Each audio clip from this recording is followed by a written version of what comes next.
I first heard the lullaby before I saw him. That line is the one that will never leave me, a child's tune warped like a broken music box. I stood beneath the skeletal playground, the kind of place towns pitch into the woods and forget. Night had folded its black cloak over the trees, and a thin moon slit the sky into a cold silver grin. The swing set groaned in a wind that smelled faintly of damp fur and something sweet, like cotton candy gone wrong. I came back because closure is a lie adults tell one another. I wanted to sit on the bench I did as a kid and remember the person who believed the park meant safety. The chains whispered, and somewhere a dog barked once and stopped as if someone had pinched the sound out of the world. My phone buzzed, then died. Its screen went black. He sat on the swing to my right. Not a child, not a man. He wore a suit that had once been bright, oversized buttons like bruises, a ruff yellowed with age, hair the color of dried blood puffing like a halo.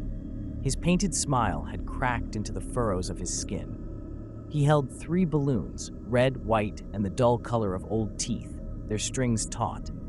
At first I thought memory was playing a trick, but the chains bowed under his weight, his shoulders tilted as the swing rocked, his breath fogged faintly in the cold.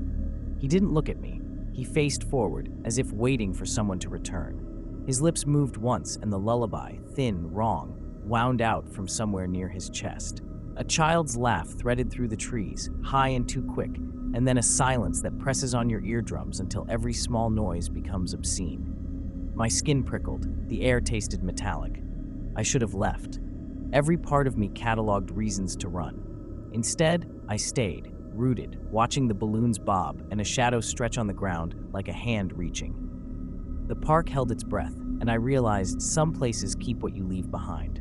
The lullaby kept folding inside my skull like a hand stretching a wound. I tried to move and found my legs heavy with something like regret. Each breath came laden with the smell of the park, rust, wet leaves, and that cloying sweetness that made my throat ache. The clown's balloon strings brushed the knuckles of my hand when he shifted. I felt them like cold wire. I told myself it was absurd to be afraid of a thing that might be memory made.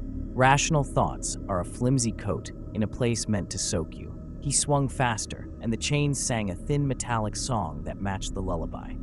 With every arc, his face changed. The painted smile tightened, then softened, then split open into a grin that was too wide to be human. His eyes were blank as coins, reflecting nothing. And yet in them, I began to see flashes.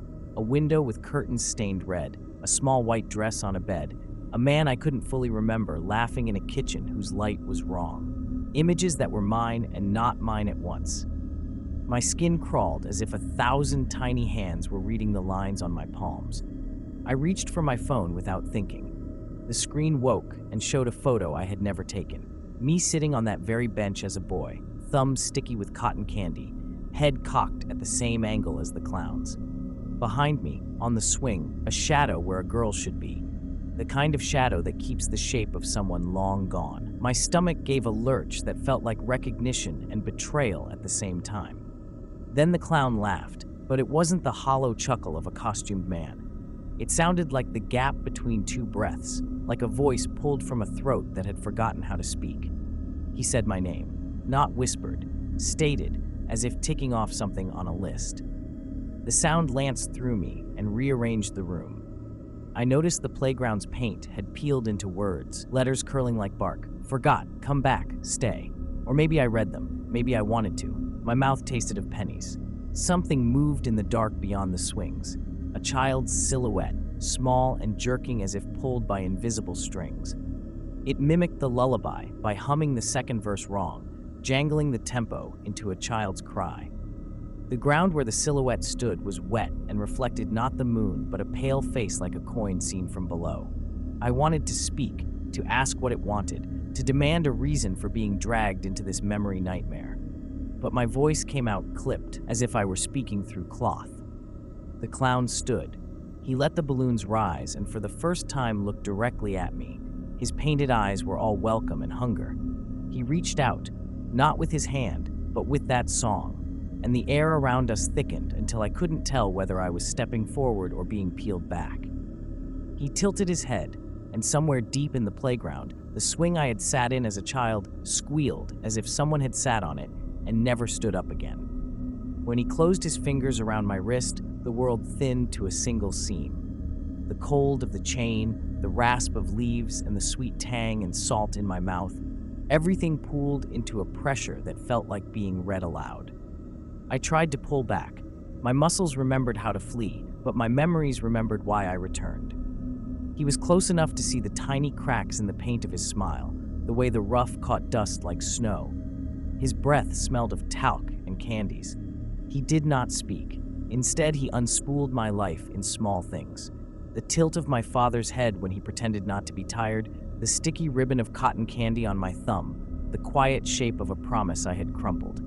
Each image slid through me like a coin through a slot, and with each one the clown's grip eased, as if he were depositing paper into a ledger.